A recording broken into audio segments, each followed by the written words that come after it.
우크라이나는 전쟁에서 가장 교묘하고 치명적인 함정을 놓았고, 그로 인해 푸틴의 탱크 군대는 큰 대가를 치렀습니다. 푸틴은 5만 명의 병력을, 그중 1만 명은 북한 군인이라고 주장하며 시 지역에서 이 전쟁을 시작했을 때 이를 쉽게 이길 것이라고 생각했습니다. 그는 자신의 강력한 탱크 군대가 우크라이나 군을 압도할 것이라 믿었고, 그로 인해 러시아 영토를 되찾고 영웅이 될 것이라 확신했습니다. 그러나 그것은 이루어지지 않았습니다. 사실 그의 목표를 향하는 길은 매우 멀었고, 우크라이나는 푸틴의 계획을 이미 오래전에 간파하고 치명적인 함정을 준비해 놓았습니다. 불타는 러시아의 탱크들이 가득한 들판은 러시아의 대대적인 반격이 실패했음을 보여주는 증거입니다. 푸틴이 우크라이나의 방어선을 공격하는 전략을 변경하려 했지만 결과는 여전히 그가 원했던 대로 되지 않았습니다. 우크라이나는 굳건히 자리를 지키며 강력한 반격을 가했고, 러시아군은 우크라이나가 미리 준비한 함정에 갇히게 되었습니다. 그렇다면 우크라이나는 어떻게 푸틴의 계획을 깨뜨리는 데 성공했을까요? 푸틴이 계속해서 함정에 빠지는 이유는 우크라이나가 러시아군의 모든 움직임에 매우 빠르게 반응하고 예측할 수 있었기 때문입니다. 시 지역에서 진행된 반격 작전에서 러시아는 우크라이나의 보급선을 차단하기 위해 스낵강을 따라 전략적인 위치를 차지하려 했습니다. 하지만 초기에는 일부 성공을 거두었음에도 불구하고 러시아는 우크라이나를 밀어낼 수 없었습니다. 우크라이나는 이 지역에서 방어를 강화하고 높은 지점을 점령해 러시아군의 기계부대를 쉽게 발견하고 파괴할 수 있었습니다. 러시아가 스티어스 지역으로 공격을 전환하였을 때도 우크라이나는 물러서지 않았습니다. 우크라이나가 적용한 중요한 전략 중 하나는 드론을 이용해 지역을 감시하고 러시아군의 군사 차량을 발견해 파괴하는 것이었습니다. 우크라이나는 러시아의 초기 공격이 즉각적인 승리를 목표로 한 것이 아니라 우크라이나의 사격 위치를 파악하기 위한 것이었음을 잘 알고 있었습니다. 그래서 우크라이나는 자브린 대전차 미사일을 준비해 러시아의 차량들이 해당 지역에 진입하는 순간 이를 파괴했습니다. 러시아가 연속적으로 공격을 시도했지만 우크라이나는 항상 한 발 앞서서 모든 상황을 철저히 준비했습니다. 러시아의 장갑차들이 우크라이나가 미리 설치해 놓은 지뢰밭에 접근했을 때 이들은 치명적인 함정에 갇혔습니다. 러시아가 이동할 수 있는 유일한 길은 우크라이나가 미리 선택하고 지뢰로 가득 채운 길이었고, 결국 러시아의 탱크들은 더 이상 기동할 수 없었고 쉽게 파괴되었습니다. 우크라이나의 방어선을 넘지 못한 러시아의 연속적인 실패는 우크라이나가 단순히 방어에만 집중한 것이 아니라 날카로운 반격을 통해 러시아군을 함정에 빠뜨리고 있다는 것을 보여줍니다. 우크라이나의 이러한 행동은 푸틴에게 큰 대가를 치르게 했고, 동시에 러시아가 우크라이나의 대응 능력과 전략을 과소평가한 것에 대한 경고가 되었습니다. 제2차 세계대전 이후 이러한 작은 콘크리트 피라미드들은 탱크의 공격을 막는 유효한 수단이 되어 탱크들을 우크라이나의 반격에 쉽게 목표물이 되게 만들었습니다. 우크라이나 전쟁은 푸틴 대통령이 여전히 육군 전쟁에 대한 구식 관점을 가지고 있다는 것을 계속해서 입증해주고 있습니다. 그는 여전히 참호 전술과 탱크를 이용해 전략적 위치를 차지하려 하고, 군대를 이용해 러시아 탱크들이 정해진 경로를 따라 움직이도록 만듭니다. 그러나 우크라이나는 매우 교묘하게 러시아의 탱크들을 용의 이빨로 이끄는 전략을 사용하고, 이를 통해 러시아의 군사 장비를 무력화하고 파괴했습니다. 이 지뢰밭을 넘어서는 탱크들도 다른 문제를 피할 수 없었습니다. 탱크들은 완전히 노출된 상태로 우크라이나의 포격과 대전차 미사일, 드론 공격에 의해 쉽게 표적이 되었습니다.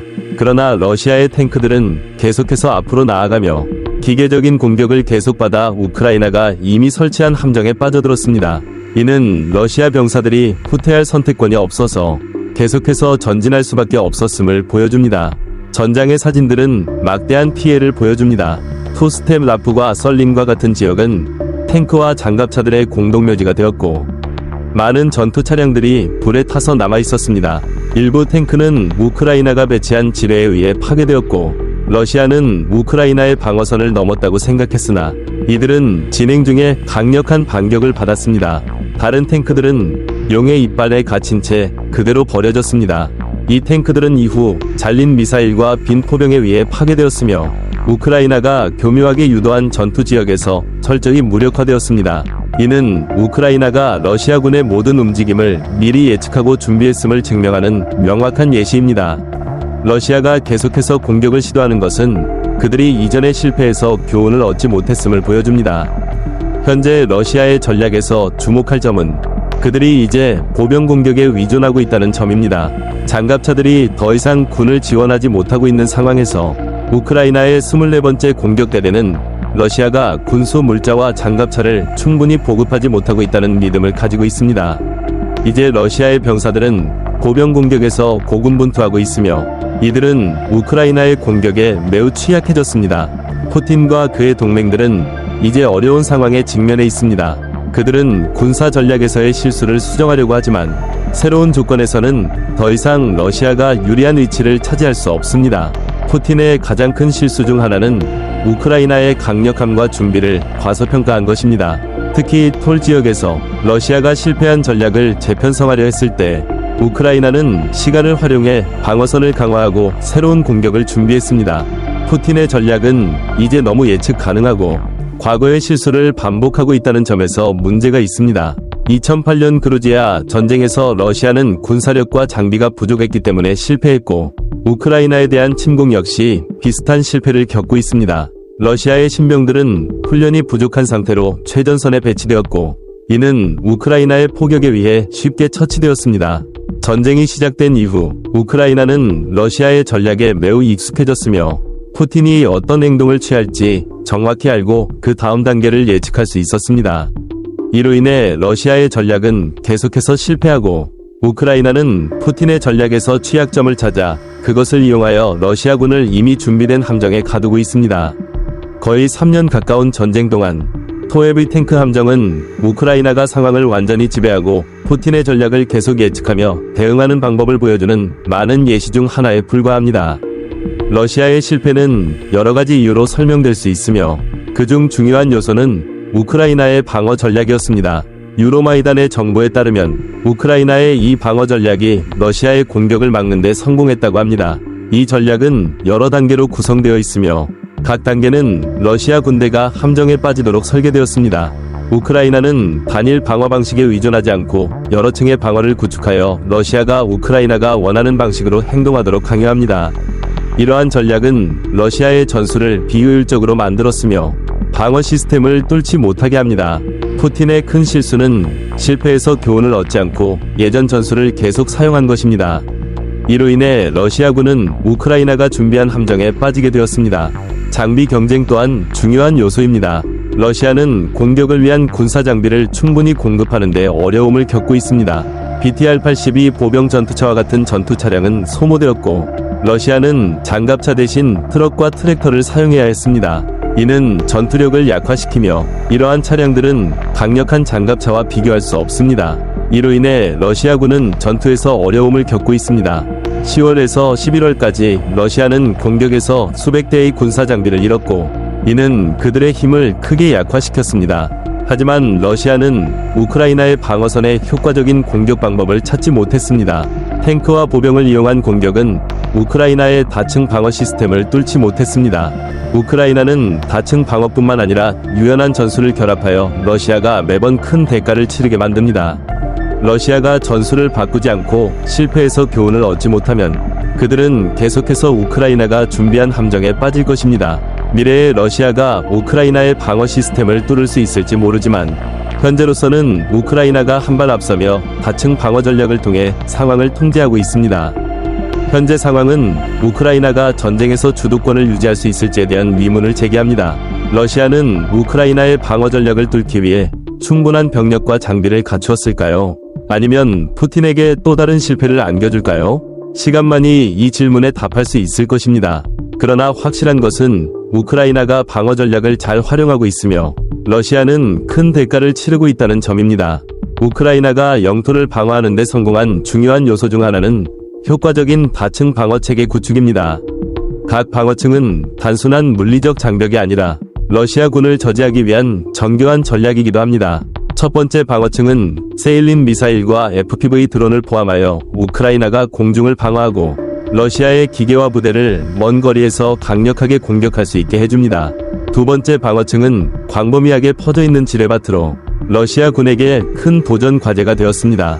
이 지뢰밭은 러시아군의 이동 속도를 방해할 뿐만 아니라 그들에게 방향을 바꾸게 하여 귀중한 시간을 낭비하게 만듭니다. 세 번째 방어층은 러시아가 지나갈 수 있는 유일한 도로를 따라 배치된 드래곤즈 장벽으로 적의 전투력을 더욱 약화시킵니다. 러시아가 초반 방어선을 넘었다고 생각할 때 또 다른 방어층이 기다리고 있습니다. 드론, 세이빈 미사일, 포병이 우크라이나의 병력이 집중된 지역을 계속해서 공격할 준비가 되어 있습니다. 이 전략은 러시아군이 진격하는데 어려움을 주며 우크라이나의 공중방어, 보병, 기계화 부대가 조화를 이루며 러시아군을 궁지로 몰고 갑니다. 우크라이나가 전투에서 승리할 수 있었던 또 다른 중요한 요소는 지속적인 방어선 유지입니다. 우크라이나는 계속해서 방어만 하지 않고 기회가 있을 때마다 반격하여 강력한 역습을 펼치며 러시아군을 놀라게 하고 주도권을 잃게 만듭니다. 이 점은 특히 ST 클럽 지역에서 두드러지는데 러시아군은 우크라이나의 방어선을 넘지 못하고 여러 차례 패배를 경험했습니다. 러시아는 초반에 약 40%의 우크라이나 점령지를 확보했지만 그들의 전략은 지속될 수 없었습니다. 우크라이나의 방어선을 뚫을 효과적인 방법을 찾지 못했고 군사 장비와 병력의 손실은 러시아를 더욱 어렵게 만들었습니다. 전투에서 탱크 대신 트럭을 사용하는 상황은 러시아가 장비 부족에 시달리고 있음을 나타냅니다. 현재 상황은 러시아가 일부 지역에서 공격할 수 있을지 모르지만 우크라이나는 여전히 주도권을 잡고 있고 언제든지 반격할 준비가 되어 있으며 방어선을 굳건히 지키고 있습니다. 우크라이나의 전술이 러시아에게 큰 대가를 치르게 만들었고 러시아가 우위를 되찾으려면 수천 명의 병력과 수백 대의 전투 장비를 희생해야 할 것입니다. 이 전쟁은 피로 승리가 될 것이며 비록 승리를 거두더라도 러시아는 너무 큰 대가를 치르게 될 것입니다. 우크라이나가 이 전술을 계속해서 유지하고 러시아군을 완전히 물리칠 수 있을까요? 아니면 이 전쟁은 점점 더 악화되어 양측 모두에게 치명적인 결과를 초래할까요? 시간만이 이 질문에 답할 수 있을 것입니다. 그러나 한 가지 분명한 것은 우크라이나가 매우 효과적인 함정을 설치하여 러시아는 매번 큰 대가를 치르고 있다는 점입니다.